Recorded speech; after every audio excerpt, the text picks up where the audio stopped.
ஆன்மீக தன்மைக்காக தன்னலம் துறந்து மனமாற்றத்தை ஏற்படுத்துவதற்கான ஓர் உந்து சக்தி தான் இந்த ஹார்ட்ஃபுல்னஸ். இந்த ராமச்சந்திரா மிஷினுடைய நோக்கம் என்ன?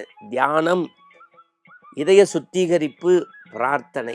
நானே என்னை சரி கொள்வது, நானே என்னை முறைப்படுத்திக் கொள்வது, நானே என்னை ஒழுங்குபடுத்திக் கொள்வது, இதை ஒரு நிலைக்கு கொண்டு வருவது தான் தியானம். தியானம். மனம் இருக்கு பாருங்க, மனம் ஓர் குரங்கும்பாங்க. குரங்கை ஏன் ஒருத்தன் குச்சியில தட்டிக்கிட்டே இருக்கான்னா, அது தட்டலைன்னா அங்க இங்க போய் எதையாவது செஞ்சிடும். இந்த மனம்ங்கிற குரங்க தியானம்ங்கிற குச்சி வச்சு நம்ம தட்டிக்கிட்டே இருக்கணுமா. ராம்நாத் கோவிந்த் முன்னாள் குடியரசுத் தலைவர், அவர் இதுல ஒரு மெம்பரா இருந்து சாதாரண எளிய முறையில தொண்டு செஞ்சுக்கிட்டு இருக்காங்க.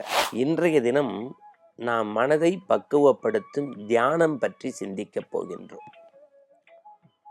என் அன்புக்குரியவர்களே, இந்த இந்தியாவில் 20ஆம் நூற்றாண்டில் எண்ணற்ற மாற்றங்கள் வந்தது. இப்பொழுது நாம் 21ஆம் நூற்றாண்டில் இருக்கின்றோம். இந்தியாவில் 20ஆம் நூற்றாண்டில் எண்ணற்ற மாற்றங்கள் வந்தது.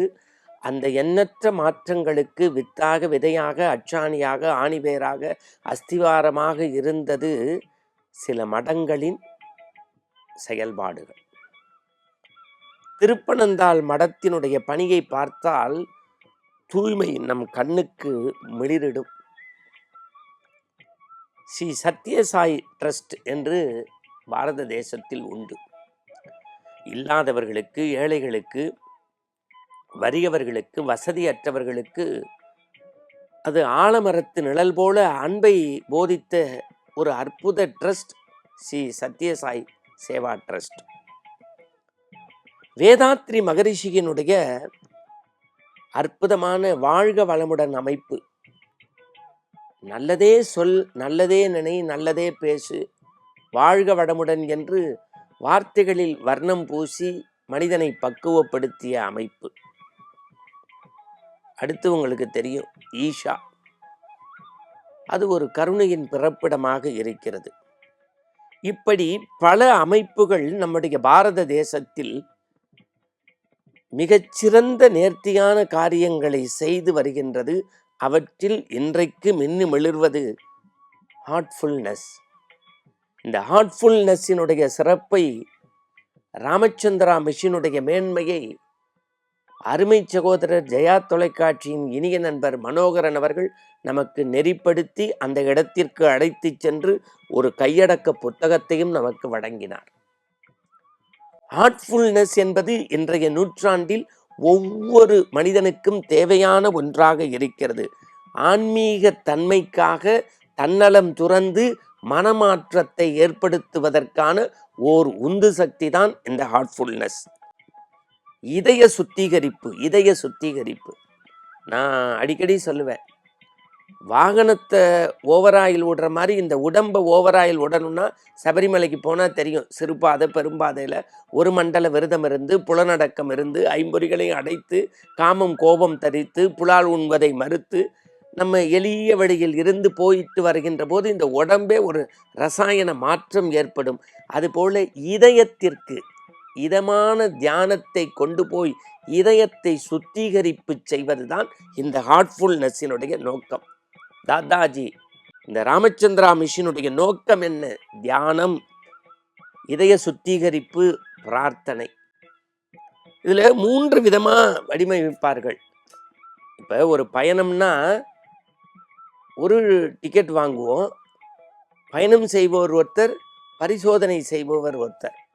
ஆனால் இங்கே எப்படின்னா, பயணம், பரிசோதனை, வெற்றி எல்லாம் தனக்குத்தானே தனக்குத்தானே. நானே என்னை சரி கொள்வது, நானே என்னை முறைப்படுத்திக் கொள்வது, நானே என்னை ஒழுங்குபடுத்திக் கொள்வது, இதை ஒரு நிலைக்கு கொண்டு வருவது தான் தியானம். தியானம், தியானம். இந்த ஆன்மாவிற்கு இதம் சேர்க்கக்கூடிய தியானத்தை, விதியை வடிவமைப்பது தான் இந்த ஹார்ட்ஃபுல்னஸினுடைய நோக்கம். இந்த நம்மை நாம் கண்ணாடியில் பார்த்து சரி செய்து கொள்வது போல நம் இதயத்தை சரி செய்வதற்கான ஒரு உந்து சக்தி தான் இந்த தியானம். சார், தியானத்தினுடைய வித்தே ஒருமுகப்படுத்துதல். ஒருமுகப்படுத்துதல். இந்த மனம் இருக்கு பாருங்க, மனம் ஓர் குரங்கும்பாங்க. குரங்கை ஏன் ஒருத்தன் குச்சியில் தட்டிக்கிட்டே இருக்கான்னா, அது தட்டலைன்னா அங்கே இங்கே போய் எதையாவது செஞ்சிடும். இந்த மனம்ங்கிற குரங்கை தியானம்ங்கிற குச்சி வச்சு நம்ம தட்டிக்கிட்டே இருக்கணுமா. மனம்ங்கிற குரங்கை தியானம்ங்கிற குச்சி வச்சு நம்ம தட்டிக்கிட்டே இருக்கணும். ஏன்னா ஒருமுகப்பட்டுட்டா வெற்றி நிச்சயம். நான் அடிக்கடி சொல்வேன், இந்த கோடை காலத்தில் பிள்ளைங்கள்லாம் விளையாடுவான், ஒரு பேப்பரை எடுத்து லென்ஸில் வச்சு விளையாடுவான். இந்த சூரிய கதிர்கள், கதிரவனுடைய கதிர்கள் அங்கே இங்கே போகும். அதை லென்ஸில் காமிச்சா அது குவிஞ்சு பேப்பர் அப்படியே பேர்ன் ஆகும், எரியும். அப்படின்னா என்ன அர்த்தம்?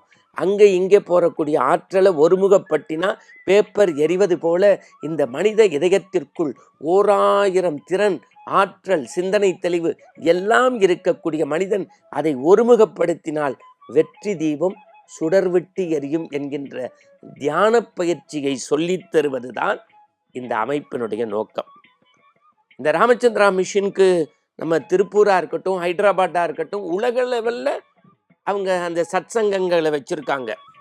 ஆன்மீக தேடல் பயிற்சி, உள்முக பயிற்சி, முயற்சியும் பயிற்சியும் தொடர்ச்சியாக செய்வது தான் இதனுடைய நோக்கம்.